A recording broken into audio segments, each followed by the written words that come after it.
tayo. Mamaya sirahin pa ninyong pagtakbo ko bilang presidente ng Pilipinas. Pambihira. Dito sa bayan ko, ang pamilya ay ambisyoso. Lahat tumatakbo, ang hangarin ay makapwesto. Huwag magpadala sa mga bulero at bulera. Kapal ng bayan ay iligtas natin sa mga boyo. Election na naman. Election na naman. Election na naman. Election na naman. Election na naman. Election na naman. Election na naman. Election na naman. Yes, Ate Janet. Hello. Hello, Ate Janet. Rema, off ka muna. Rema, off ka muna. Okay. Ate Janet. Ate Janet. Yes, okay na po. Anong okay na? Pero wala po kayo yung video niyo. Okay na po, on air na po kayo. Nasa connect na po Ah, kayo. Pero wala kayong mukha po. Wala po pa kayong mukha niyo. Ba't wala akong mukha? Ewan ko sa inyo, sa internet niyo po yan. Hindi po, ayan, picture lang. Video po yan. Video. Ayan. Ay, guwapo ko. Okay po, you're on air. Ano na magtanong ako? Opo, 10 o'clock na po sa Japan. It's already 10:17. You're late. Hindi. Ay, may naman lang sigitan sa tanong ako. Okay na. Yes po, kasi walang show ngayon, wala pong buhay ng musika. So, pag wala pong show, okay lang po kayo mag-start ng morning po yan. Kaya kayo sabi mo kayo may manipedi. Hindi, yung musika po ninyo is si Fred Aguilar. Election na naman. Yun po ang musika ninyo, introduction. Ah, okay. Teka muna, bakit ganun? Ba't wala akong ano, ganda-ganda ko sa Bagal. picture? Internet connection po, Kuyang. It's okay, Kuyang. You can get the people. Okay na, game na? Game na po kayo. Naka-on air na po to conversation natin. Okay, go on po. Aray ko. Ay, magandang araw ng linggo dito sa Pilipinas sa gabi. Gabi, night, di ba? Okay. Pero, teka muna ha, yung mga naghihintay sa akin na makita yung ating pagkagwapo. Ewan ko lang kung ano nangyayari dito sa internet na naman. Dito sa Republika ng Nag-iisang Pilipinas, ano? Ako ba yung nilipad, Edgar Salab lamang sa mga ninyo hanggang alas 12 dyan po sa Japan. Sa ating pang programa ng bayang ayusin mo kaibigan. At siyempre pa, ito nga, hindi lamang nakikinig dito po sa Imperial ng Sabay ng Pilipinas. Ano ba? Radio Filipino. And of course, congratulations muna sa ating lahat. Sa lahat ng buo, ng muno, kasimuno, administrador ng Radio Filipino. Happy anniversary. At siyempre, doon sa mga nagdiriwang ng kanilang kaarawan ngayong araw ng linggo, ikalabinsyam ng Abril, taong 2015, maligayang birthday sa inyong happy kaarawan. Pagka dito ho sa regular radio station dito sa Pilipinas, alam niyo ba sinisigaw ko? Panchit-panchit! Ayun ang sinasabi ko, pampahaba ng buhay. And of course, nagpapasalamat po tayo sa tulong ni Ate Janet Lucero, ni DJB, at siyempre pa si Ate Tess Kilang, na nasa San Pablo, Laguna. Palagay ko ho ay nagsuswimming dahil napakainit. Napakainit. Ito ho maghapon, hanggang ngayong gabi. Mainit ho ang simoy ng hangin. Kanina hong alas 2 ay pumalo ng halos 37 degrees Celsius. Sabi nga ako'y sanay na sa init, pero hindi ko rin kayanin kanina ang init. Kaya nagpaguho ako dito sa sulong ng aking bahay. Mag-uho kayo sana ako para gawin kong instant swimming pool. Wala naman yung pala. Yung piko, bali naman, wala pang hawakan. Paano ako makagagawa? So, ang ginawa ko, nagpayong na lang ako. Pero malilim. Joke. Pipin muna tayo. At siyempre pa, yung ating mga kasamahan, sila Kuyang Rico, Ongkit, ano daw? At si Kuyang Akira Rock and Roll sa of course, ang ating admin. Lahat po ng bumubuo ng Radio Filipino, lahat ng DJ, ay akin pong binabati. Just imagine, nakadalawang taon na, no? At talaga namang masaya ang buhay sa mundo. Nakikinig din po ang ating mga kasamahan mula po sa London, si Miss Rema Paris at ang kanyang pamilya. Maraming salamat po. Ganun din po si Mike and Joanna Mendoza ng UAE. Magandang gabi po. At yung mga kapatid natin sa Middle East na nagpaparamdam dito lang ho sa ating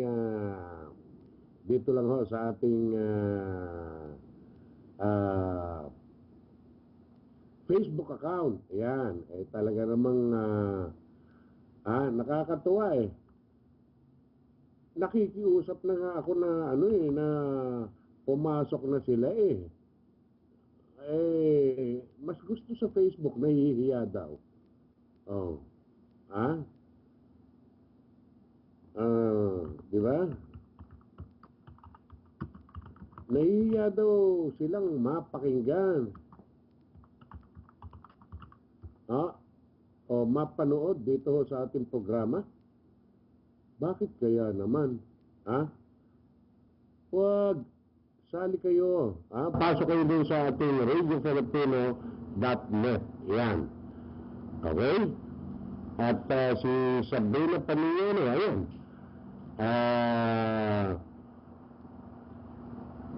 Yung bang nakikinig din daw kahit kumakain pa sila. Mga ganyan ba mga balita, Nakakatuwa naman. Nakakatuwa, kaya lang, please, sumalang kayo. Sumalang po kayo. Ano ba naman yan? Hindi raw makapag-log on. Anyway, so, araw ng linggo, Ano ba ang unang pagising nyo ba kanina umaga? Ano ba pinagagagawa ninyo? Alam nyo,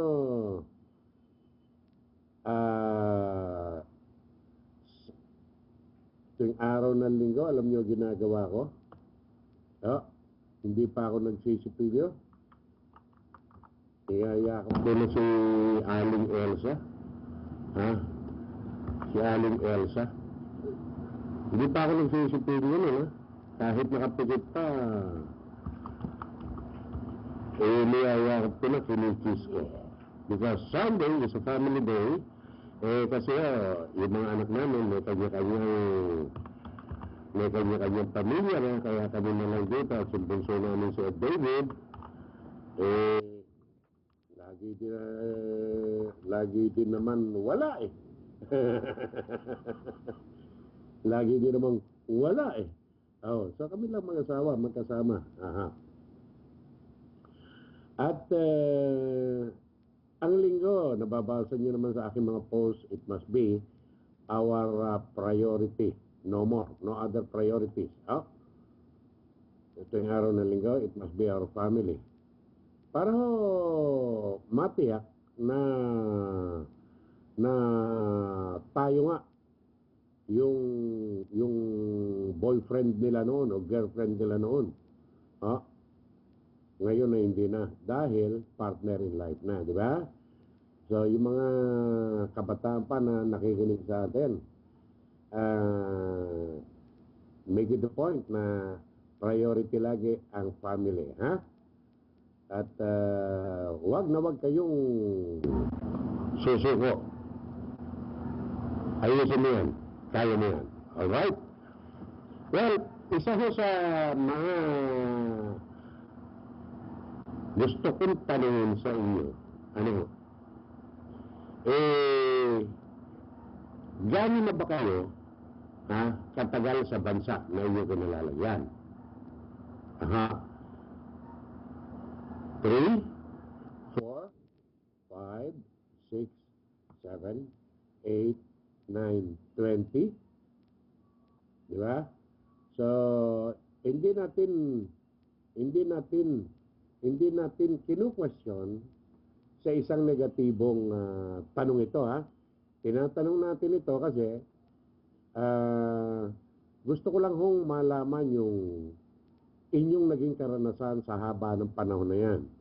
Yung bang 10 taon ay sa isang bansa lamang kayo na nanirahan bilang OFW o kaya migrante na? O merong iba-ibang mga bansa? Di ba? On the other hand, yung isa dito sa laman ng ating katanungan ay kumusta naman po yung buhay ninyo bago kayo naging OFW? Ayan. Di ba? Di ba?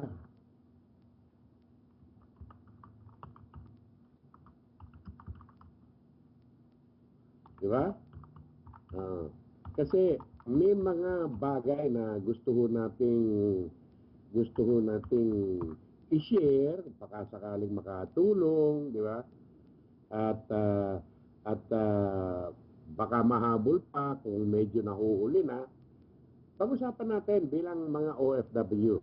Ewan ko lang kung nabasa ninyo yung aking column sa Remate at Daily Sun, ano po. Ito po yung tungkol sa pagpapahalaga sa ating mga overseas Filipino workers ng mga leader na ating pamalaan. Kasi po ako'y nagsasawa ng mapakinggan bilang isang dating OFW.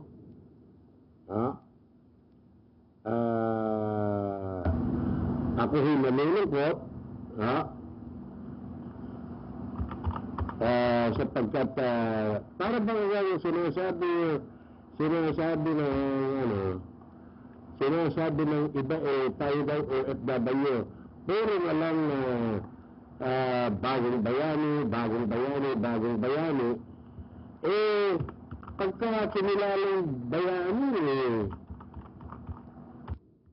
kinilalang bayani, hindi ba dapat kinikilalang tunay, inirerespeto, iginagalang, binibigyan ng pagpupugay, binibigyan ng, alam niyo yon, yung kahalagahan ng kanyang pagkatao.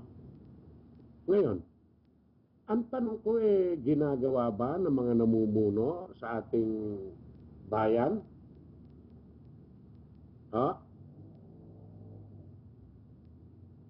Natutupad ba yung sinasabi nilang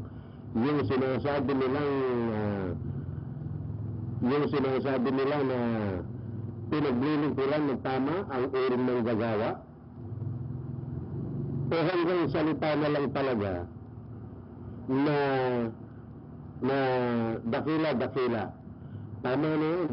Personally ako, mahabang panahon ako naging OFW. Mahabang panahon na ako ay naging OFW. What happened? Sinunod ko ho yung disiplina ko.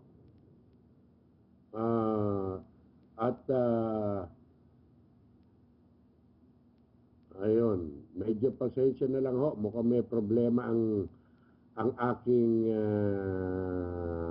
program, ano? Pero makikiusap po tayo kay Ate Janet. Field a song, then let's reconnect again kung pwede. Pwede po ba, Ate Janet? Please?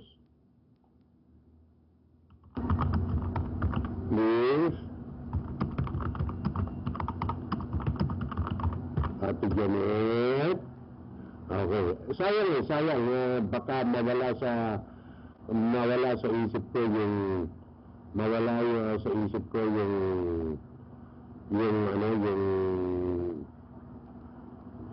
ano tawag dito? Yung laman ng aking nasa isip tungkol sa ating mga OFWs, no? Magandang gabi kay Marie Iram. Okay, bibitoy muna tayo. At ang musika. Tapos K-po kuya, K-po. Music? Okay. Okay, go ahead. Tapos Patayin niyo mo. Okay, ito second call kayo ulit kuya. Okay. Dito sa silangan, ako'y isinilang kung saan nagmula ang sikat ng araw. Ako'y may sariling kulay kayumanggi, ngunit di ko may pakita tunay na sarili.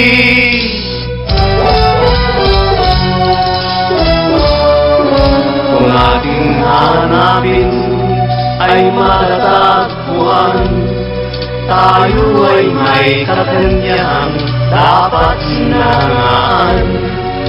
Subalit nasaan ang sikat ng araw? Ba't tayo ang humanga dun sa kanluran? Bakit kaya tayo ay ganito? Bakit nanggagaya? Mayroon naman tayo. Tayo'y mga Pinoy, tayo'y hindi ganon. Huwag kang mahiya kung ang iyong buhay pango.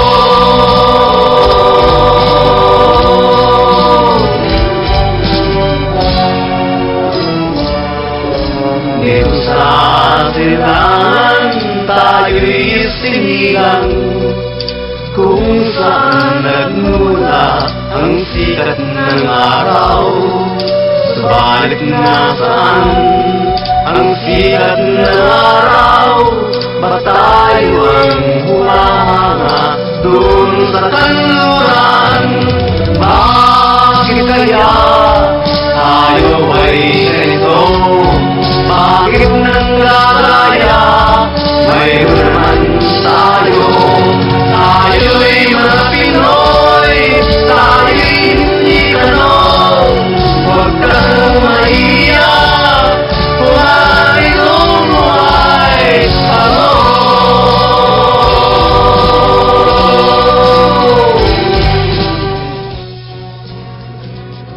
Mayroong isang aso sa ikpangulon, siya'y umiiyaw, hindi tumatahon. Hello? Hello, kuya.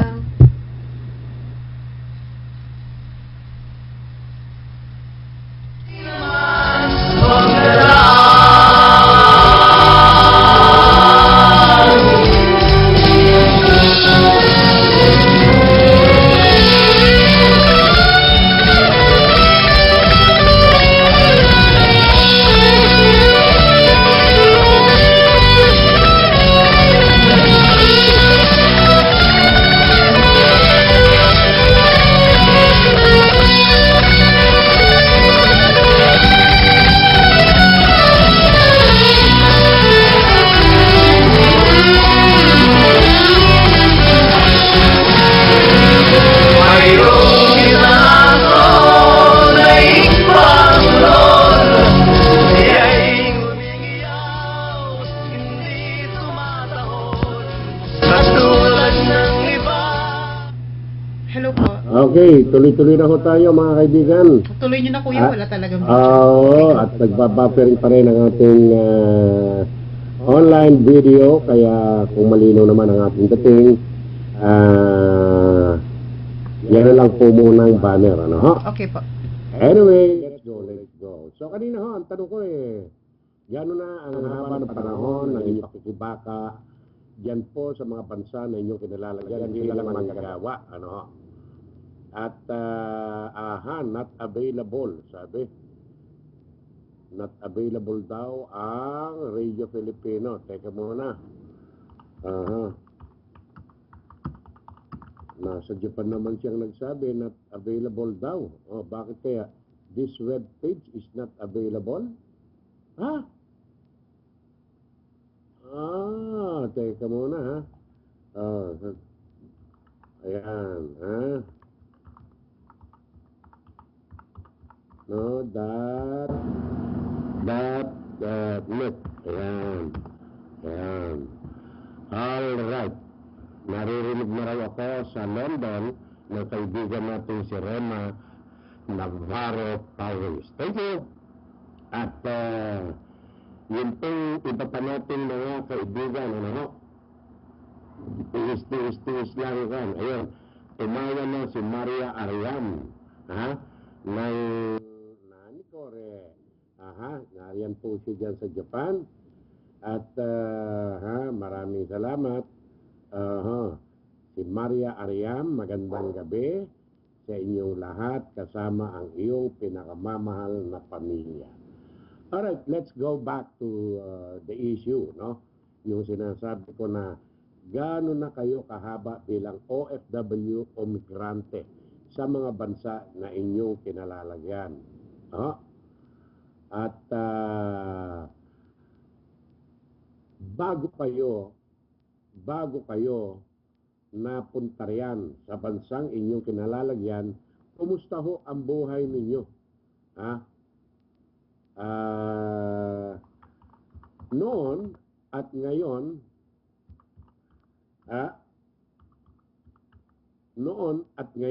kumusta na ang kalagayan ng inyong buhay?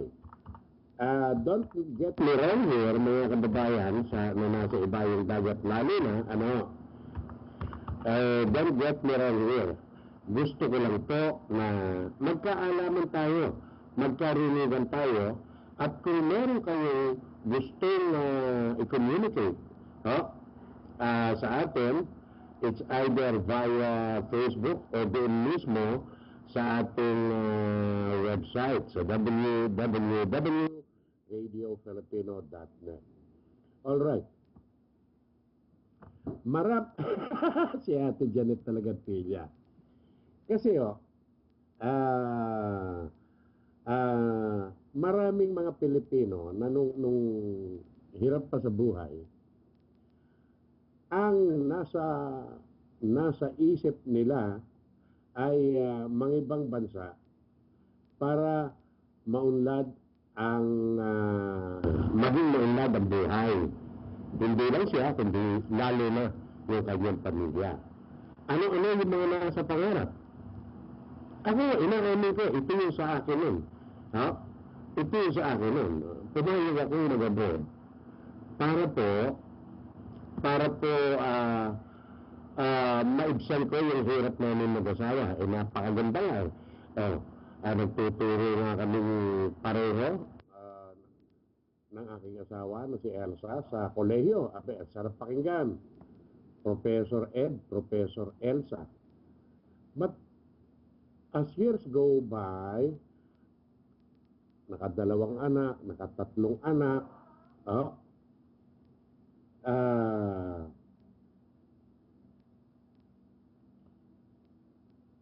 naramdaman namin yung hirap kasi 2-3 sakay papasok sa trabaho, 2-3 sakay pauwi ng bahay. Kung minsan nga, 2 na lang pinipilit namin na maglakad na lang, sayang pa kasi yung pamasahe namin 2, until such time sa dikta ng panahon, dikta ng politika dito sa ating bansa,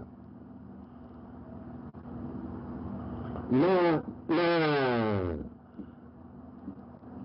pumayag ako na mag-abroad for the sake of advancing our family situation. Economically, of course.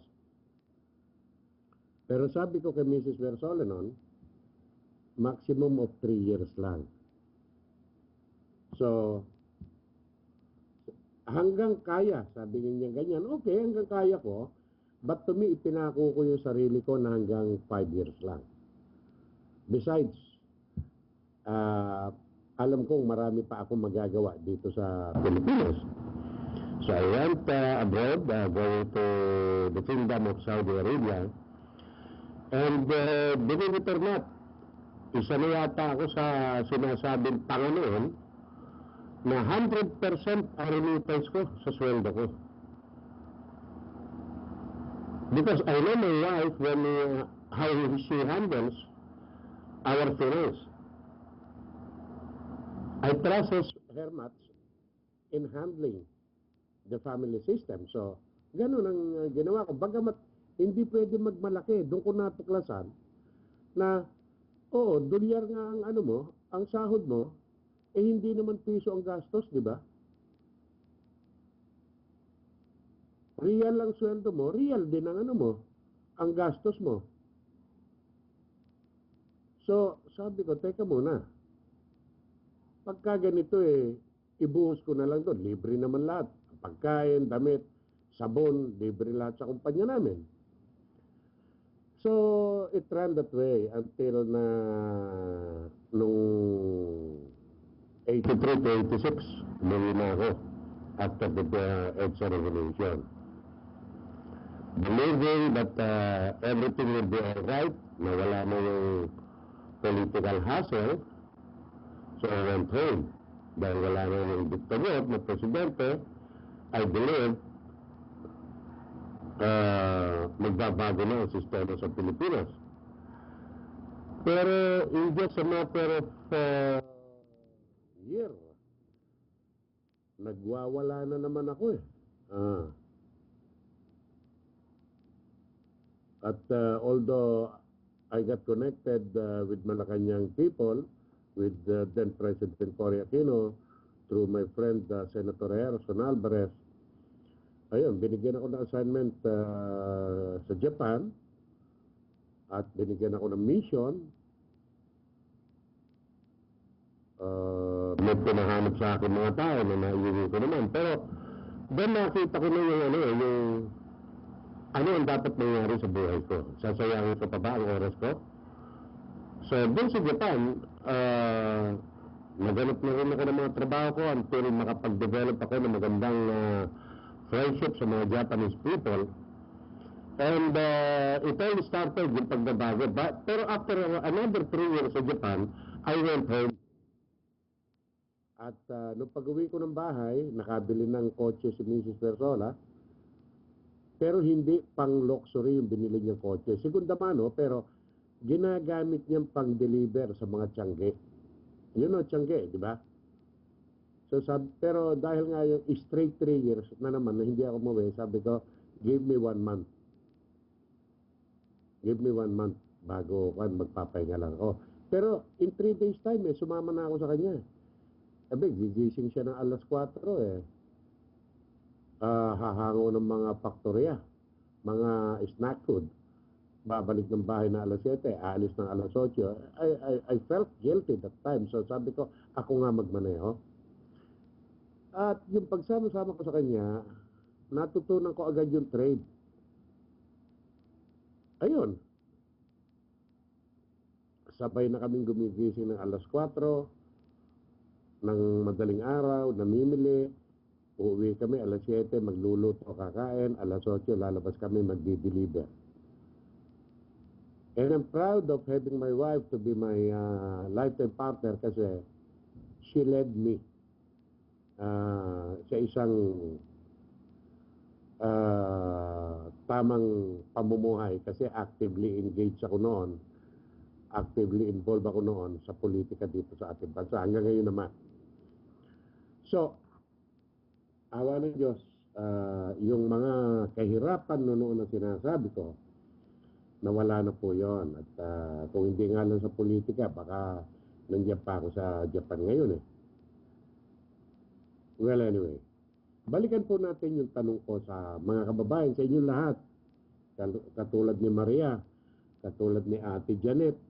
Si Ate Janet daw wala pa rin ipon Marami kasi tayong mga kababayang nasa abroad. Marami tayong mga kababayan na nasa ibang bansa. Na sabihin natin, matagal na nga, pero wala pa rin yung savings. Parang sinabi ni Ate Janet. May dahilan naman yan Kaya wala pa pong savings dahil meron pa pong mga pinag-aaral. At maliban yan na pag tapos na yung mga anak sa pag-aaral, mababait tayo mga Pilipino Di ba, Ate Rema? Mababait tayo mga Pilipino Di ba, Ate Maria? Di ba, Kuya Koy? Di ba, Ate Marites? Yung bang natapos na natin, gampanan yung para sa ating pamilya, humirit si nanay, tulungan mo yung pinsan mo. tulungan mo yung pamangkin mo. Extended family na inevitable sa ugaling Pilipino. But again, my point is this. Madali ang tumulong kahit kanino. Kung tayo sana sa ating sarili ay may prioridad na patatagin muna natin ang ating sarili, ang ating pamilya. Yung bang ibig sabihin pwede ka nang humugot ng extra para sa iba, sa mga kamag-anak. Di ba? And that is the very common failure of every Filipino living and working abroad. Masyadong napakabait po natin. Masyado tayong matulungin. Masyado tayong mapagmahal. Masyado tayong mapag-alaga. Masyado tayong nakahanda na tumulong anumang oras.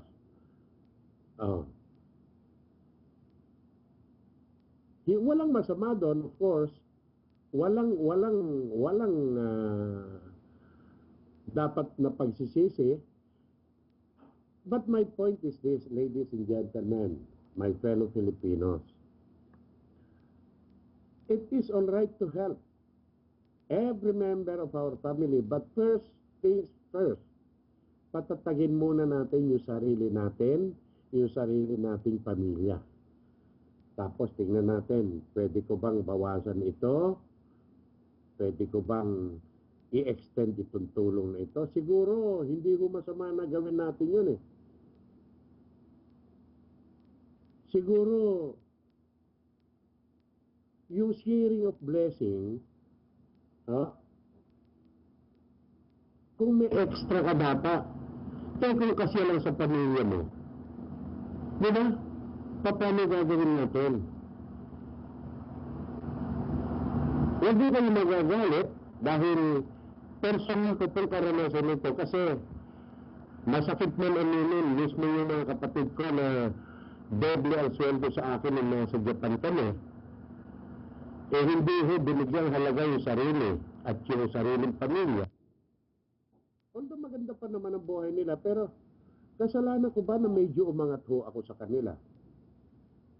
Natuto ho ako, believe it or not, yung unang 3 taong ko sa Japan, I never went out para ho mamasyal, magpumise o mag-night clubbing. Wala. Promise, Pexman, Sumpaman, Batman, Wonder Woman, at yung mga magsusuman. Kasi nakatanim sa isip ko, I want to see my family in a well-founded condition. Yung talagang matatag na ang pundasyon. Hindi naman gano'ng kadali Di ba? Hindi gano'ng kadali Yung paano magiging matatag ang pundasyon? Hindi makukuha sa material na bagay yan. Hindi ko mo maraming pera. But yung physical, personal, at yung kanilang spiritual foundation, kailangan sama-sama yun. Hindi ba, Ate Rena? Dapat sama-sama yun. Pag yan, magkakasama na yun, then you go on. Tumulong na kayo hanggang gusto nyo tumulong. Magalit na magagalit. Kaya marami akong kasamahan sa Saudi for over 20 years. Na nagkahiwa-hiwalay kami hanggang ngayon, nandun pa sila. And when we meet here, same personality. Napakahirap daw ng buhay, ganun pa rin daw, yung iba, wala pa raw sariling bahay at lupa. Hindi na lang ho ako kumibo. Kasi sobrang babait nila. Ano gagawin natin? Diba? Ano gagawin natin? I'm happy naman doon sa mga nakasama ko na nung nagkakausap kami, although late na sila ng 5-7 years, they were able to establish themselves, their respective families. And they are happy living now. Matatag na ang buhay nila. Now, para naman ho doon sa mga nagsisimula pa lamang, actually, just 4 months ago, I met with a group of OFWs galing po ng Singapore lahat. Yung isa galing ng Hong Kong. Yun, may 11 taon na raw yung sila, wala raw pong pagbabago. Nung tanong ko kwento, the same story. Isa lang naman ang kwento natin mga Pilipino. Isa ang kwento natin mga OFWs, di ba? So, sabi nila, Kuya, ikaw, paano ba ginawa ko? So, I shared it. Now, from time to time, nag-PPM sila sa akin, Kuya, totoo pala yung sinabi mo. Then, let's go back to the issue. Madali ho ang tumulong kung tayo ay matatag na. Sabi nga ni Ate Maria, share your blessing. Pag may iaabot, why not? Pero pag wala, ngayon na lang muna. Correct. Correct. So, there's no such thing naman na huli na ang lahat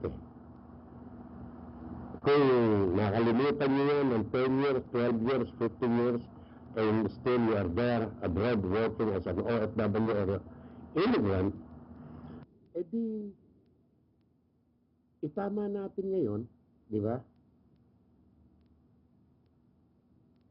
So if you have your 100% salary, gawin natin siguro yung 80, gawin natin 70% goes to our family na may kaakibat na tayo. Please save 50% of the 70%. Diba? Oh. Tapos yung natira sa inyong 30%, huwag na kayong mamili dyan. Huwag na kayong mamili dyan. Nasabi ko na ito last week. Problema pa ninyo yung over baggage Kasi lahat naman ng bibili nyo dyan sa bansang inyong kinalalagyan, meron dito sa atin Diba? Pag galing ka abroad, yung passport mo, good for 60 days sa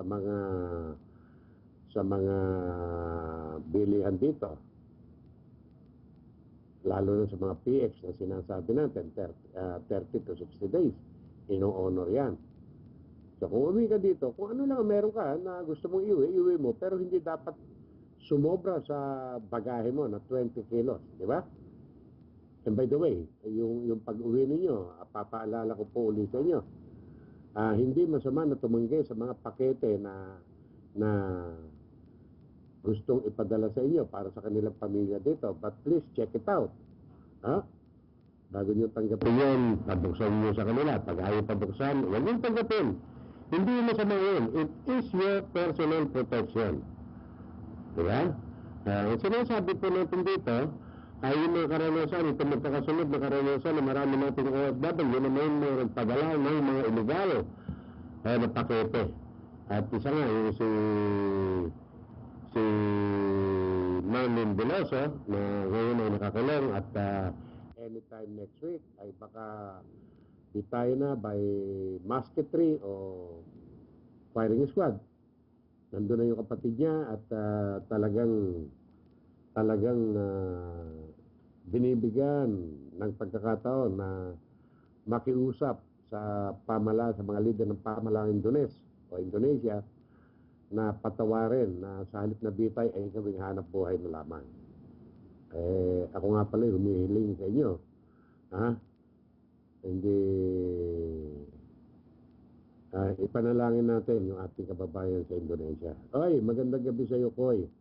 Hindi mo na daw siya makakasama dahil namamalat daw ang boses niya. Baka bukas na lang daw po ulit. Have a nice day too, Koy. At happy 2nd anniversary too. Binabanggit ko nga ni Kuyang Akira kanina. Anyway, just monitor at mag-PM ka na lang kung ano ang gusto mong ipaabot. Okay? Bye! Ito kanina. kahapon pinag-usapan namin ni Kuyang Koy yung tungkol sa panahon dito sa Pilipinas. Bukas nga pala Koy, wala na tayo dahil every weekend lang tayo sa Saturday, Sunday. Ang bilis talaga ni Ate Janet. Talo pa nito yung Police Makati. Every Saturday and Sunday po, Kuyang Ed.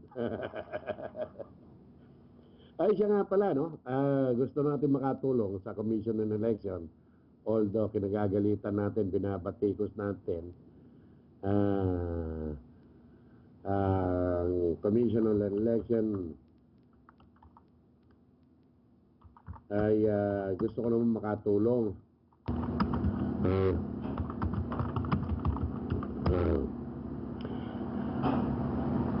Simula na po ang registration ng mga new voters at saka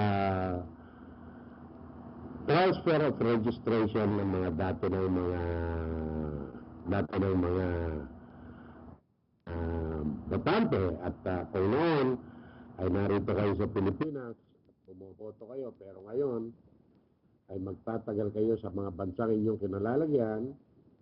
Ako po ay nananawagan sa lahat ng mga Pilipino na nakakalat sa mundo, magparehistro po kayo sa ating consular offices o sa Philippine embassies. Para sa absentee voting. Yan. Magparehistro po kayo at gamitin natin ang ating kapangyarihan na magluklok ng mga leader ng bayan na makatutulong sa ating inang bayan. Napakahalaga po, napakahalaga na kayo dyan sa ibayong dagat ay magrehistro at bumoto. Napakahalaga na lumahok tayo upang iluklok ang tamang leader ng bansa natin matapos ang rehimen ni Pangulong Benigno Simeon Cojuangco Aquino. Okay?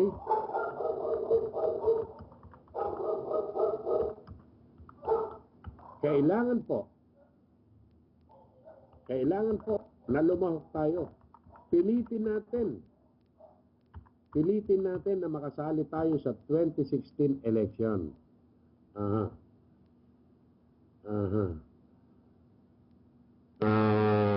Ganun ba? Wag na yung mga siyoso na yun. Isang karton na lang ng seafood at saka curry ramen. Yung maliit na box.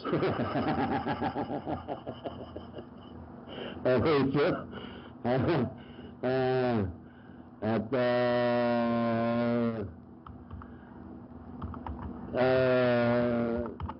Huwag ka na mag-alala ate, ha? Huwag ka na mag-alala. Please. Lalo na yung Yossi, wag na. Ha? Sige, isang karton na lang ng seafood ramen at saka curry ramen. Okay, let's go back. So, ito ho'y panawagang bayan o serbisyo publiko ng Radio Filipino. Sa lahat po ng mga Pilipino, saan man kayong panig ng mundo, kayo po ay tinatawagan ko ng pansin. Si Micaela Marie Reyes nakikinig na rin daw pala. Pero sa Facebook lang ayaw niyang pumasok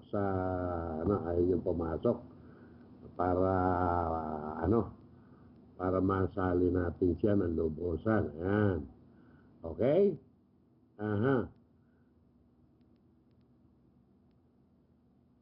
Bago natin ituloy yung usapang OFW ay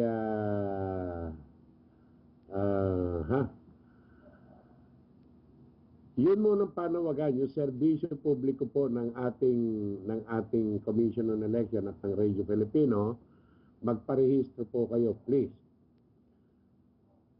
Dito natin ipakita sa mga politiko ang ating kapangyarihan. Lalo na po yung boto ng OFWs at ng mga migrante ay napakahalaga para mabago natin ang bulok na sistema ng nag-ahay sa ating politika ngayon.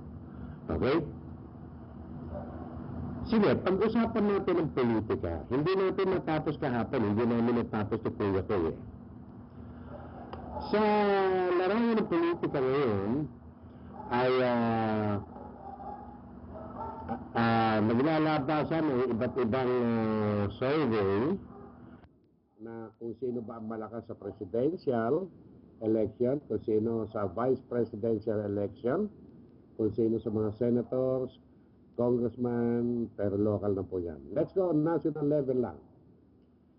Among the presidentiables, 2010 pa lang nagsabi na po si Vice President Jejomar Jojo Binay na interesado siyang maging Pangulo ng bansa.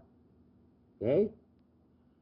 Ang isang nakikita na posibleng maging kalaban niya noon pa man ay si Interior Secretary Mar Rojas ng Liberal Party, pero sa originally ng 2010 election siya ang nangangampanya for presidency. Di ba? For some reasons, during the campaign period, nakita yung sympathy ng mga Filipinos kay dating Pangulong Cory Aquino. So nagkaroon ng tactical political strategy ang Liberal Party at nakita nila na posibleng talunin ni Vice President Jojo o posibleng matalo si Presidential Mar Rojas, kaya sabi nila mataas ang simpatiya ng taong bayan sa pagkamatay ng nanay ni Noynoy. Okay? So sabi, Mar, baka okay lang sa'yo na mag-back out ka. Ayan. At para masigurong tayo ang uupo sa Malacanang, let Noynoy run as president. Mag-slide down ka sa vice presidency. Which he did. So nagkaroon ng kampanya noong 2010. After the election, declared president was Benigno Aquino III. Okay? Pero si Mar Rojas, tinalo ni Vice President Jojo Binay. At lumutang na ang totoong kampanya ng mga political strategists hindi pala Aquino Rojas, kundi Binay Noynoy. Anyway, nakaraan yan, ano ngayon? Ngayon ay nakapostura bilang presidential na si Vice President Jojo Binay. At wala pang nagde-declare na kalaban. Meron naman urong-sulong si Davao City Mayor Rodrigo Duterte. Pero sinasabi ko na na kahit gusto ng marami yung kanyang style na matapang, mas marami ang ayaw sa matapang. Yan ang totoo. Maliban dyan, wala siyang sapat na pondo para tumakbo bilang Pangulo. Kasi sa totoo lang para sa isang presidential, kailangan minimum of 10 billion pesos. Magandang gabi sa ating anak-anakan na silang kahayan, isang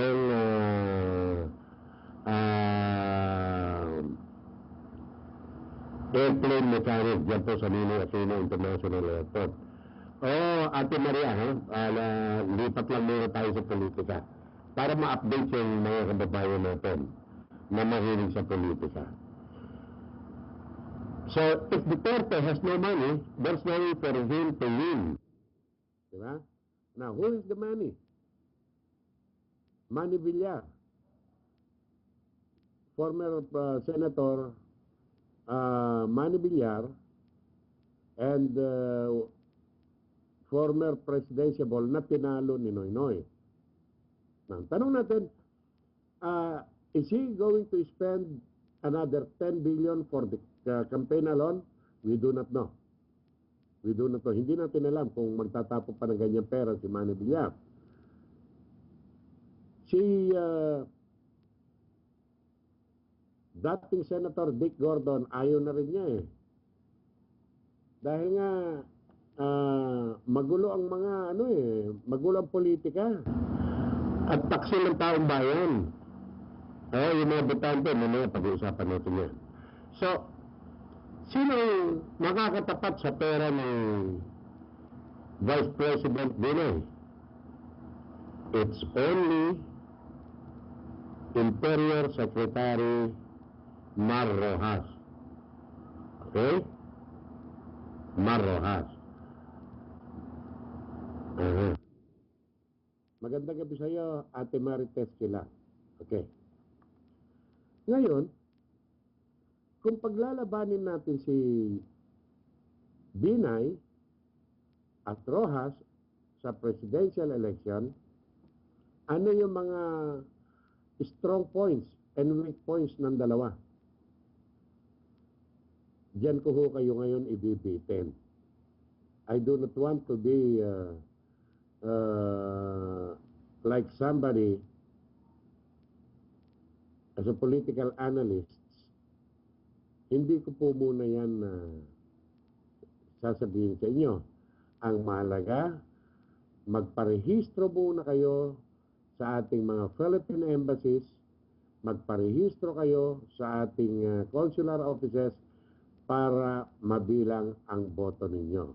Now, let's go dun sa attitude ng mga voters. There are times na meron tayong mga matitino at mahuhusay na political candidates. For one, sasabihin ko na po sa inyo, si dating Olongapo City Mayor Richard Gordon, dating senador. Because I witnessed his 12 years of run in Olongapo and the Subic Bay Metropolitan Authority. However, si dating Senator Dick Gordon is a disciplinarian. He is a man of action. He do what he says. The same thing with the former MMDA Chairman Bayani Fernando. Nakita ko po yung galaw nila, yung kilos nila. Napaunlad ni Gordon ang Olongapo, ang Subic Bay Metropolitan Authority, at mataas ang respeto sa kanya sa International Red Cross. For if not, he would not have been elected as the international president. Si Chairman Gordon, napaganda niya ang dating napakarami, napakabaho na Marikina City. Nung siya ay naging cabinet secretary, na ayos niya yung mga traffic at saka mga roadblocks na paluwag niya na isaayos niya. Okay? Other than that, wala na ho ako makita. Si Palawan City, Puerto Princesa City Mayor Edward Hagedorn is also a good guy. Sila yung working leaders, result-oriented leaders. But then their personalities hindi kinagat ng taong bayan. Dahil nalaman ng mga kababayan natin o ng mga botante na istrikto ang mga tao ito. So, ibinasura nung eleksyon, nung mga nagdaang eleksyon, yung tatlong mama, Gordon, Fernando, and Hagedorn. Mas gusto ng mga maraming botante ngayon yung ala June Aristorenas, Jess Lapid, Fernando Po Jr. Yung ba mabilis bumunot sa bulsa at mahihinga ng pera, yun ang general attitude ng voters eh. Lalo na yung nasa CBE bracket. Excuse me. Yung tinatawag na maralitang mga botante. Sila yung binibili ng mga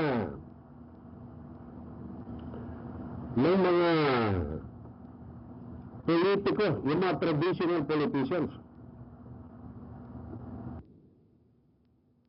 Sila ang sinusuyo. Dahil madaling silawin, dadalan lang ng isang supot na may lamang 3 kilong bigas, 3 dilata, 3 noodles, 3 biskwit, 3 candy, tigta 3.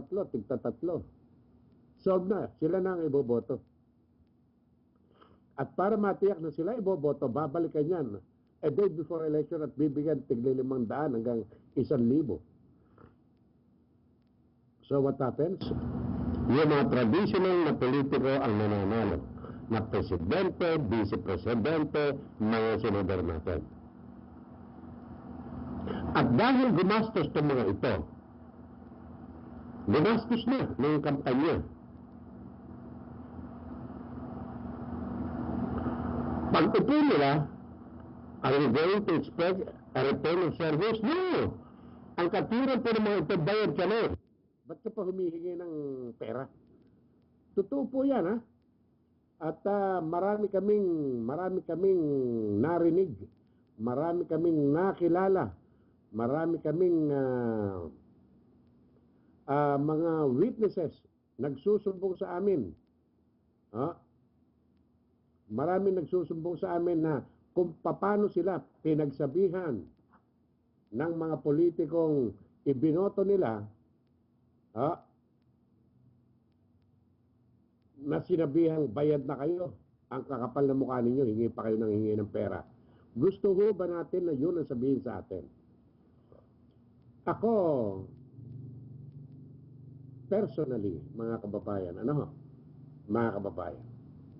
personally, kung pakikinggan lang ako ng mga leader natin at kung pwede lamang gawin na batas ito, handa ho kayo? Ewan ko kung ano magiging reaksyon ni Ate Janet dito at saka ni Ate Marites. Ang panukalang batas ko ho, kahit hindi ako kongresista o senador, effective immediately, huwag pabotohin ang lahat na hindi nagbabayad ng buwis. Ulitin ko po, huwag pabotohin ang lahat ng hindi nagbabayad ng buwis. And who are these people? Majority of them belongs to the CBE sector. Hindi ho tayo nanlalait ng mga kapatid nating mahihirap. But they are the ones destroying the political system. They are the ones creating a political dynasty. They are the ones leading these politicians to be more corrupt.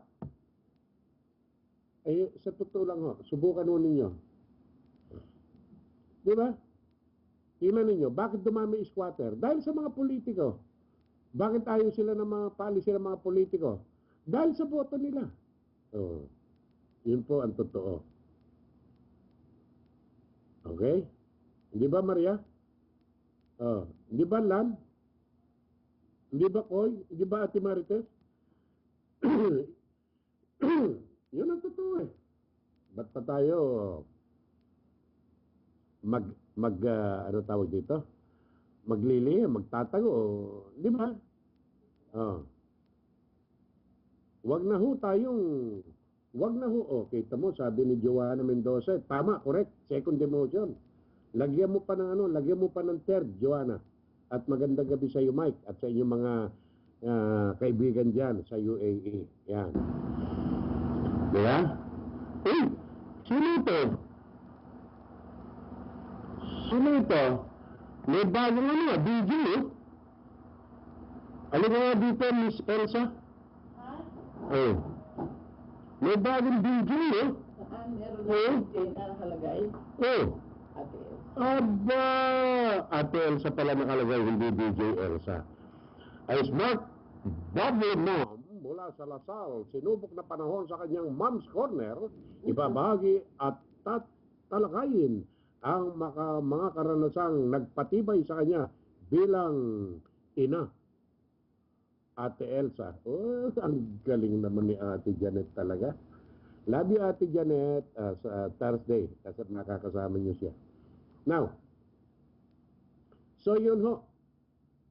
At ako, hinahamo ko mismo mga mambabatas natin, mga senador, kongresista. Maski mga mayor, kung sila. Ha? Wala daw alam si Ate Maria, ikaw naman. Basta ano, Ate Maria, wag mo nang isipin yung bisyo. Alam mo, masama yun ng yosi, eh. Ha? Basta, bahala ka na kung isang karton na seafood o isang karton na curry ramen, okay na ako dyan. Okay? So, let's go back. Lan, kumain na kayo dyan sa airport, ha? Okay. Tara na, balikan na ho natin yung issue natin. So, as an OFW, sinasabi nga po natin there's no such thing as huli na. Kung nakalimot tayo ng mga nakaraang taon, na hindi tayo nakapag-ipon tayo pero marami tayong sinusuportahan ng mga kamag-anak, baguhin po natin ang estilo ngayon. Ang gawin po natin, patatagin po muna natin ang ating sarili habang nandiyan tayo sa bayang dagat at patatagin muna natin ang ating sariling pamilya. Pag matatag na, then go ahead. Pwede na ho kayong tumulong hanggang gusto ninyo. But make it sure, oo daw, Ate Janet, sabi ng Tita Elsa mo. Opo. See you on, sabi daw. Pexman daw. Kasama mo daw siya sa Thursday. Hindi na raw siya mag-a-absent katulad ng dati. Okay.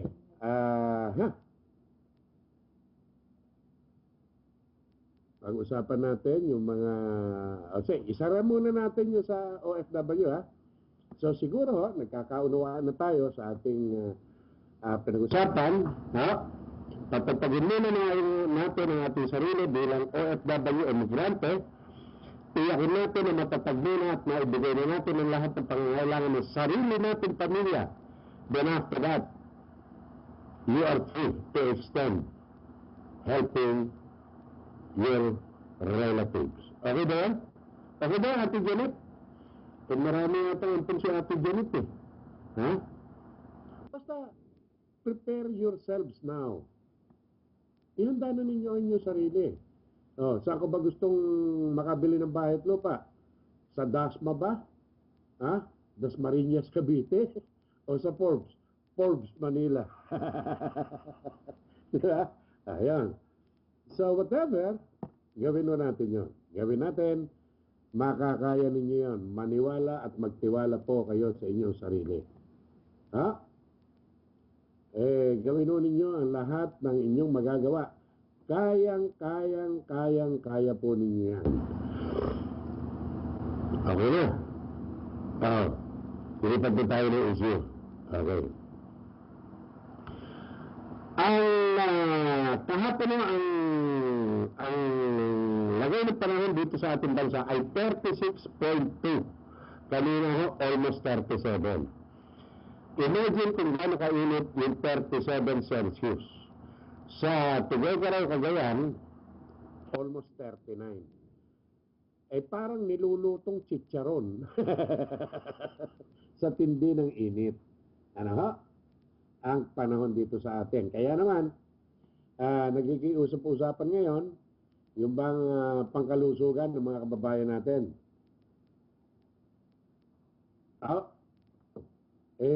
Pagka ganitong tagulan, sino unang tinatamaan? Yung mga may edad na katulad nila Lan at saka nila Koy. Kadalasan yan yung yung hypertension. Pag sinabing hypertension, sabi nila tumataas ang presyon ng dugo. Okay? Yung pagtaas ng presyon ng dugo, dahil lumalapot ang dugo natin. How do we combat that? Ngayon tag-init. Oo, napakainit dito ngayon, ate. Paano natin malalabanan yung paglapot ng dugo? Ha?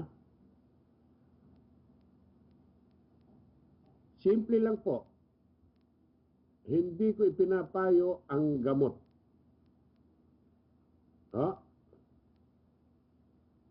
Gumawa kayo ng ampalaya juice.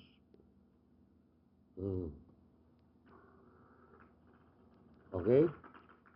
Ampalaya juice. I-juice ninyo yung ampalaya. Sabihin nyo, mapait. Talagang pag ininom nyo, papangit ang mukha ninyo. Pero, timplahan ninyo yan ng honey para hindi masyado mapait. Pero, the same ang bisa. Ngayon, kung ayaw nyo ng puro na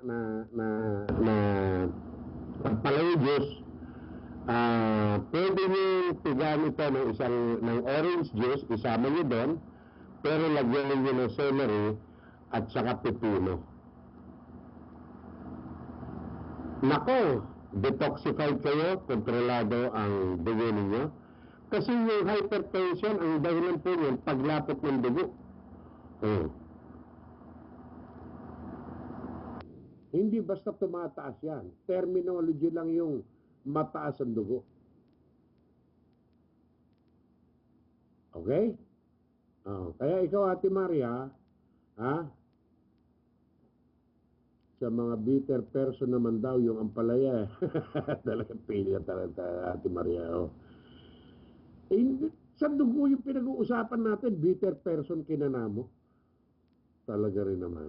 Anyway, naririnig nyo ba yung mga tunog ng computer ko? Nagtataka ako, nagpapasukan ang mga Vietcong sa aking Facebook. Nagla-like pa sa mga post sa akin. Singgaw, no? Ay, teka muna, inchik yun eh. Inchik yun eh, singgaw, no? Singkong lugaw. Di ba? Hindi, para pa mapangiti lang kayo. Now, let's go back. Ibang issue naman ho tayo. Itong linggong papasok,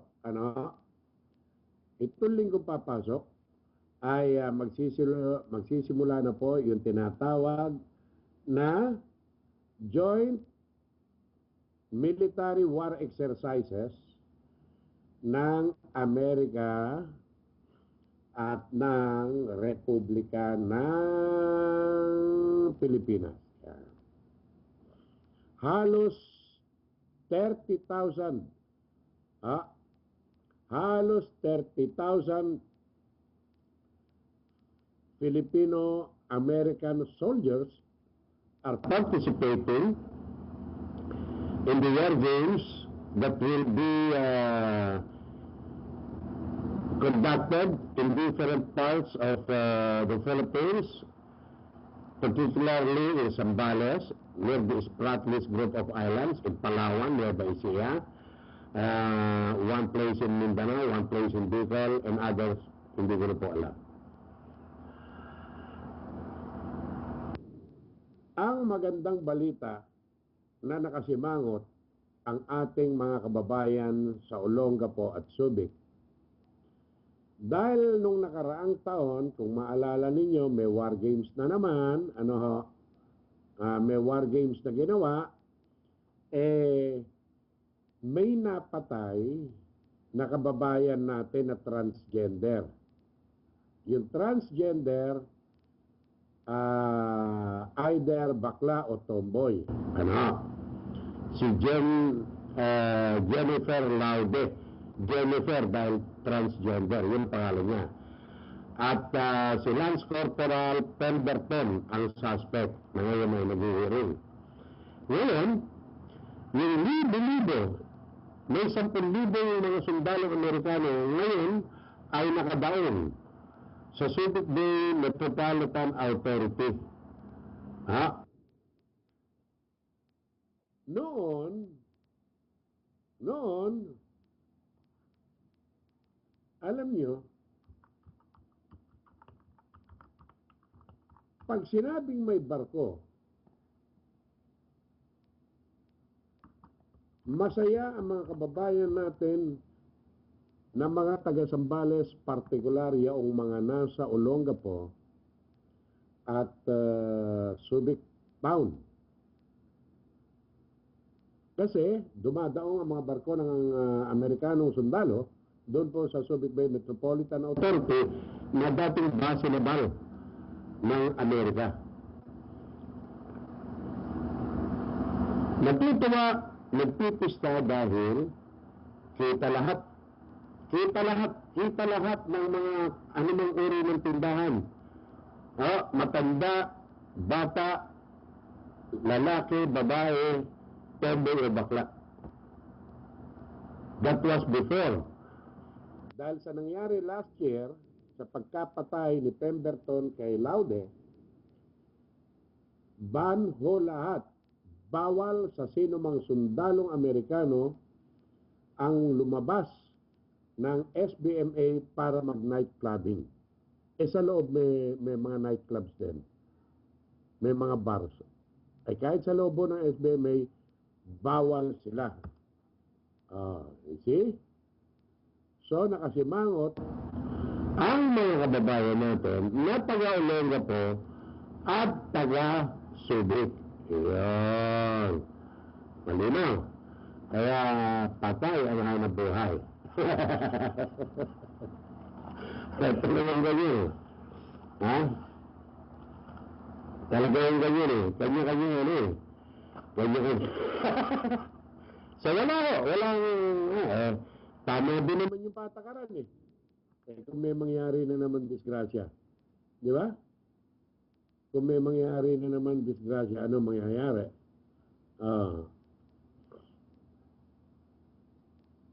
Talagang ganyan, yung reactionary attitude ng mga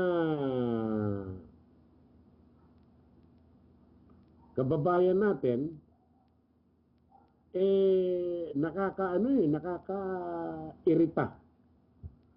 Pero alam niyo sa totoo, sa tagal ko rin naman na naglingkod sa SBMA, alam niyo yung mga taga-Olongapo, taga-Subic, yung nangyari kay Jennifer Laude, parang ordinaryong kaso lang eh. Parang ordinaryong krimen lang. At sila ay galit na galit sa mga kritiko ng naganap kay Laude na sinasabi nilang nakakasira sa kabuuang ekonomiya ng Olongapo, which I believe is true. I've been going back and forth doon sa SBMA, Olongapo and Subic for the past 17 years. Iba yung katauhan nila doon eh. They are more liberated than us. They are open-minded. And it really hurts to know the order of banning these American soldiers of going out during night time.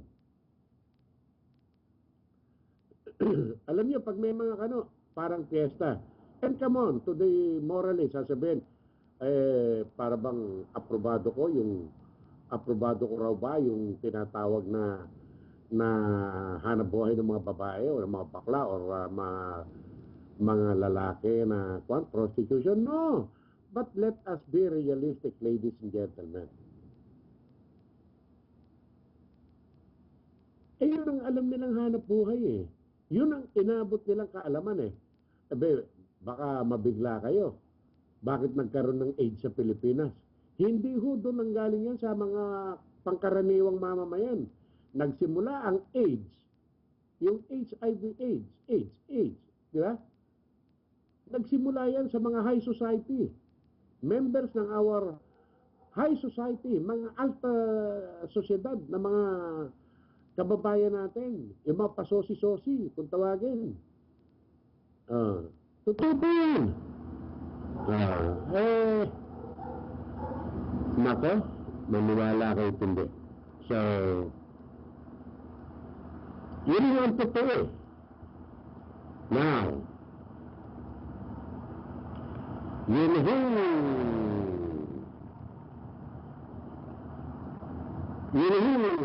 mga ganyang utos, wala tayong magagawa. Siyempre, galit din yung mga ayaw din ng mga commanders nila ng barko. Di ba? Pero, paano naman yung karapatan ng kanilang mga sundalo? Yan na. Yan na yung sinasabi natin. Gaano ba kalawak umunawa at umintindi tayo mga Pilipino?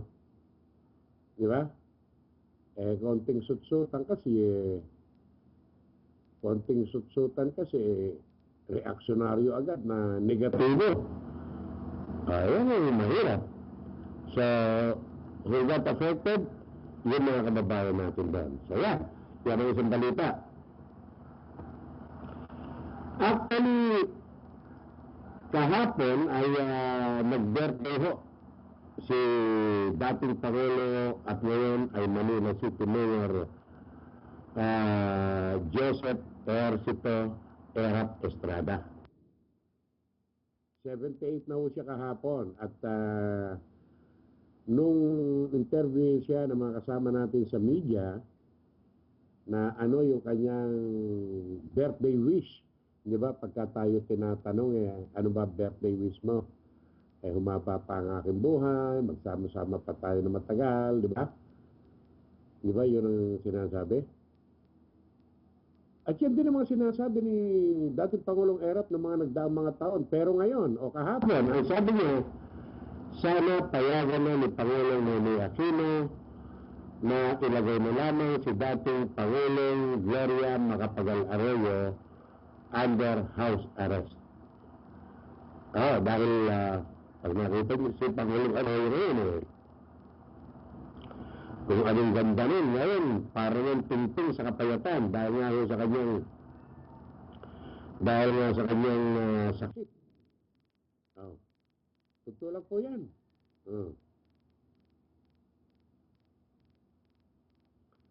Pero sabi nga natin hindi natin mapangunahan si Pangulong Noynoy kasi pag pinangunahan mo, ang tawag niya sa'yo, kritiko ka eh. Yun talaga ang yun talaga ang tawag niya sa'yo. Pag nagbigay ka, kahit na unsolicited advice, kahit maganda advice mo, kritika para sa kanya. Bahala po sila dyan, at politika nila yan. Pero kung ako si Pangulong Noynoy, talagang papayag na ako na ilagay under house arrest, o kaya, mas maganda, payagan na siyang makapagpiyasa dahil lahat ng mga kasama niya sa kasong plunder,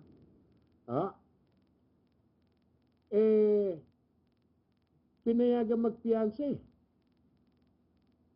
Yung mga pinayagan magpiyansa, sila yung nagpapatakbo ng Philippine Charity Sweepstakes Office noon. At ministerial lamang, yung kay dating Pangulong Gloria, bakit tayo payagan, di ba?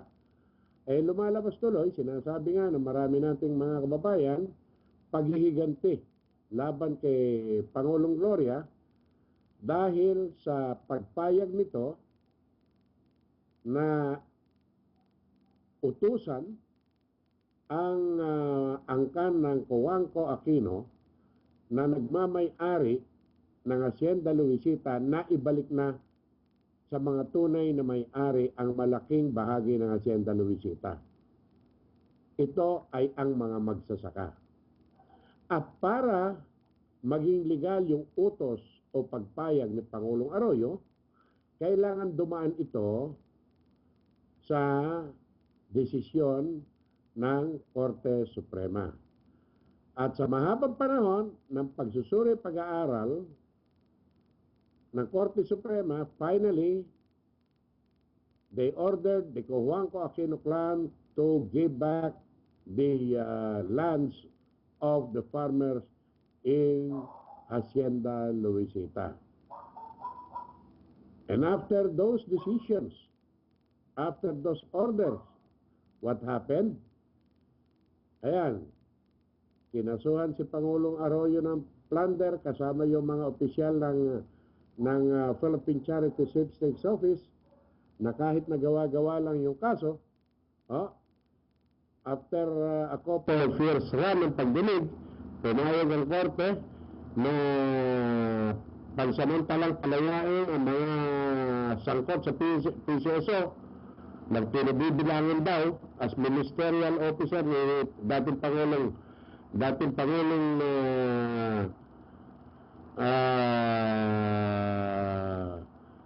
Arroyo, pero hindi siya pinayagan. Lahat pinayagan siya lang hindi. So sinasabi ng mga kababayan natin, it's pure vindictiveness on the part of President Aquino, and after incarcerating President Arroyo to the Veterans Medical and Memorial Center, ay ipina-impeach naman niya si dating Supreme Court Chief Justice Renato Corona. Yeah. Okay? So, that's the story of it. It's up to the President. If he wanted to win over the hearts and minds of the Filipino people, he must act and decide decisively dahil meron din pwersa sa dating Pangulong Arroyo. Yan po ang totoo. Now, let's go to other issues. And again, happy anniversary, happy second anniversary to the Radio Filipino, to the founders, Kuyang Rico Kit at Kuyang Akira Sano, to Radio Filipino admin, magandang gabi po sa inyo lahat dyan. At si Jetro, sabi niya ganyan, good PM po Sir Ed, ano ho ba ang totoong dahilan, bakit na nagbitiw si General Espina sa pagiging OIC as OIC chief?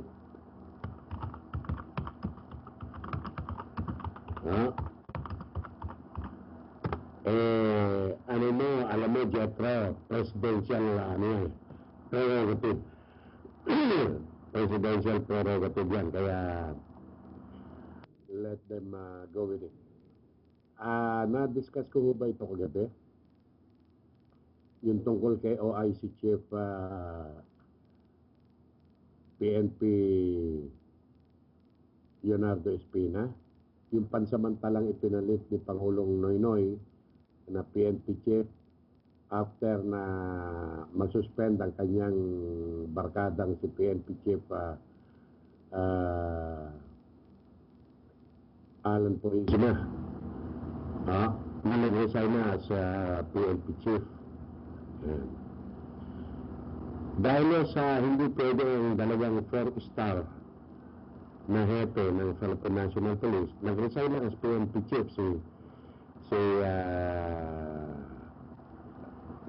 suspended PNP Chief Alan Purisima, pero hindi niya isinuko yung 4 na star sa kanyang balikat. Na kung tutusin, pwede naman ho siyang mag-early retirement dahil mas malaki pa nga ang tatanggapin niya na monetary back pay. Pero parang nangasar.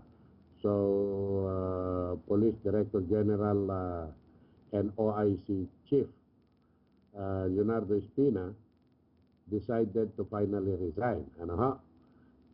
Proving that he is a real officer and a gentleman. Isa pang katotohanan dyan, may manok ho si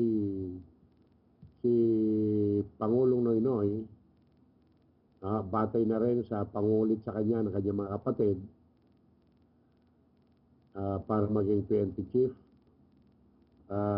Hintayin na lang natin na lumabas yung official appointment, pero per my information, siya ho ay may napili na at napirmahan na actually na PNP PNP chief. However, suspendido pa kaya hindi pa mapaupo. Ayan, meron na kayong clue, ano? Sa anti-crime naman po dito sa ating bansa ay pinipilit ho ng pambansang pulisya na makontra nila yung mga kriminal sa gumagala sa ating mga paligid. At talaga namang medyo komplikado ang lipunan natin. Kaya yun po ang problema. Habang pinagbubuto ang pagbaka sa krimen, para bang lalo naman dumarami yung mga kriminal. Sabi dahil sa kahirapan na rin yun di ba?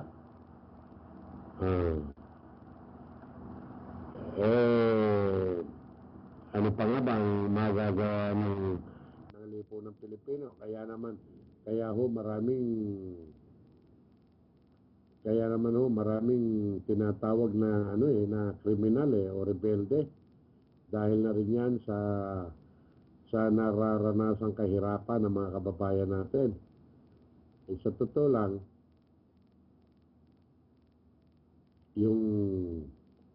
ang nagiging buhay po natin ngayon ay talagang sariling pag-iingat na lang ang dapat gawin ng mga kababayan natin. Alam niyo, katulad yung mga ATM na yun, ang laking problema rin natin ngayon Okay. Sige, Ate Janet. Opo. So, ganun lang siguro. Silvestre General Habisande over there, how are you doing? Nasa Amerika po ito si Silvestre sa Juan.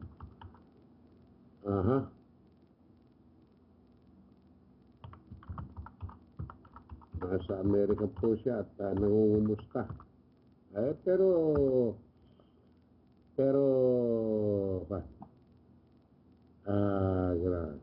So, ang gawin natin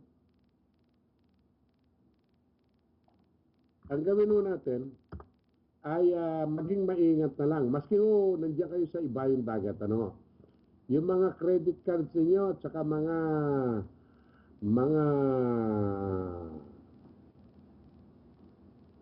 ATM cards ninyo, pag-ingatan ninyo. Dito sa Pilipinas, usong-uso na ho yung skimming. Sunod-sunod do. Yung pagnanakaw. Yung pagnanakaw ng pera sa pamamagitan ng ATMs. Meron silang skimming device, ikakabit doon sa ATM machine na hindi halata. Ayun, kuha na yung pera. Basta wala hong makagagawa ng pag-iingat sa sarili kundi tayo lang.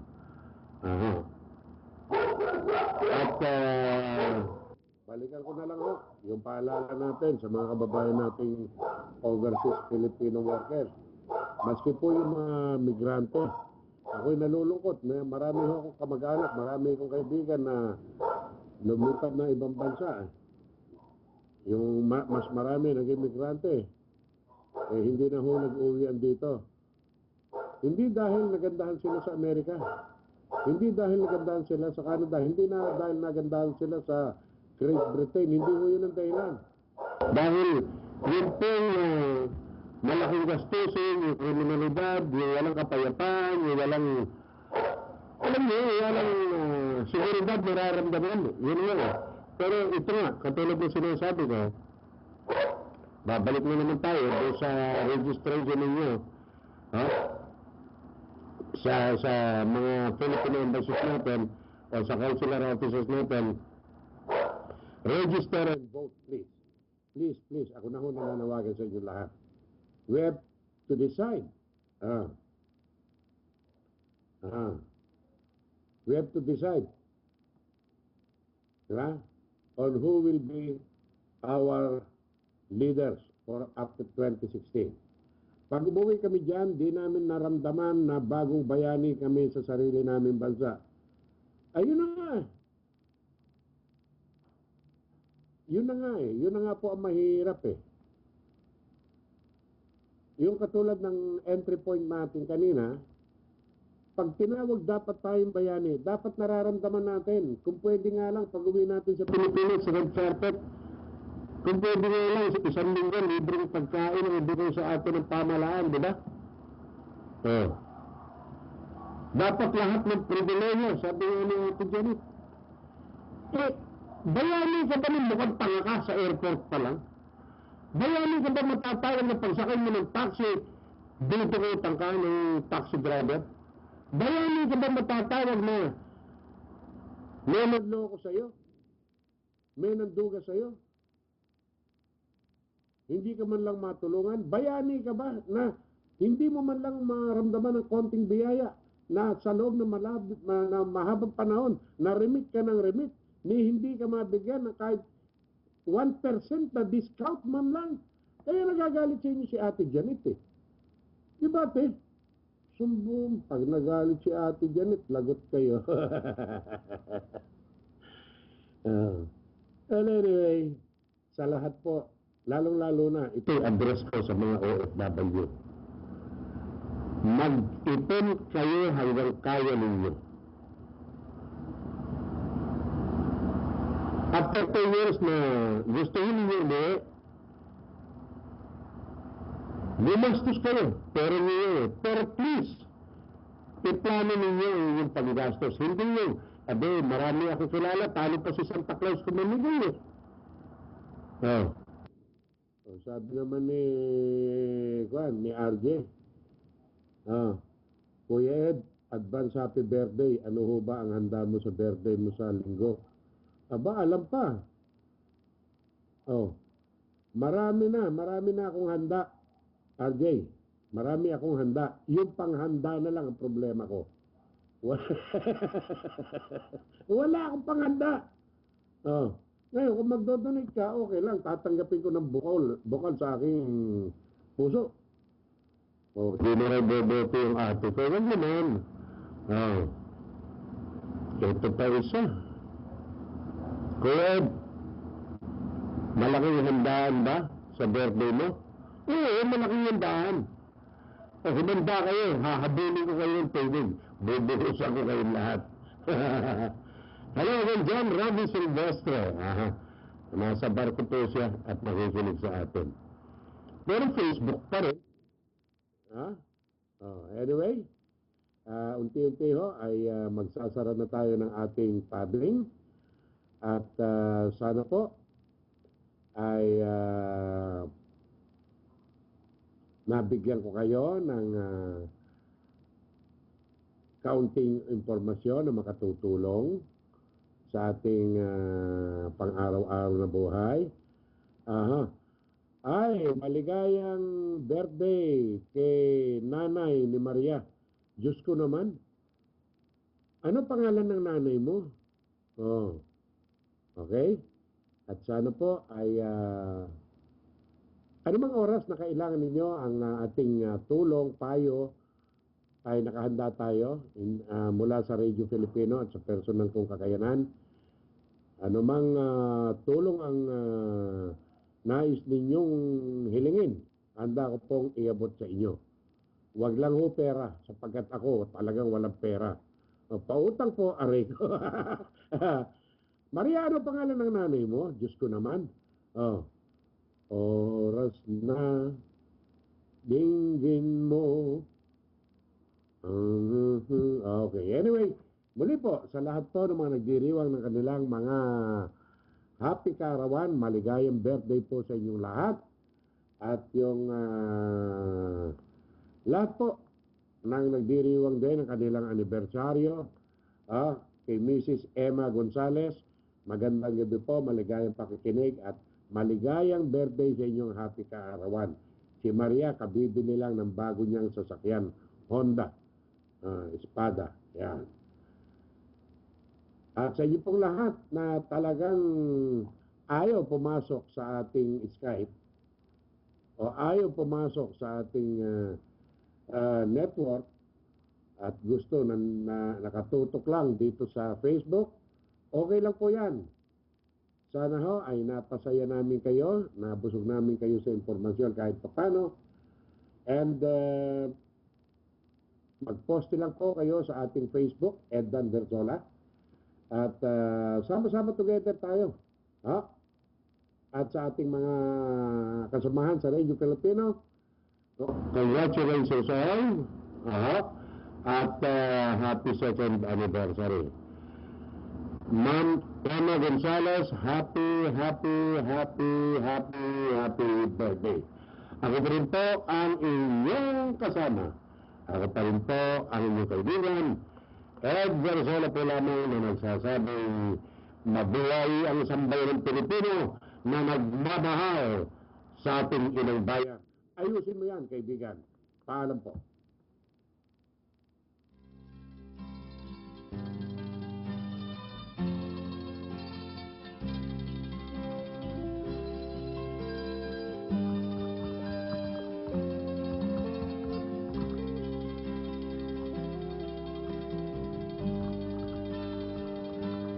May bulong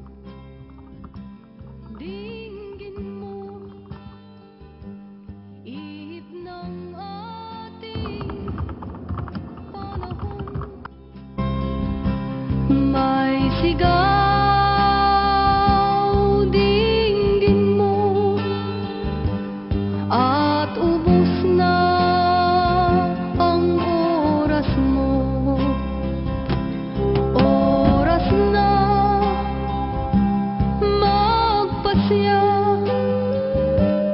kung saan ka pupunta. Oras na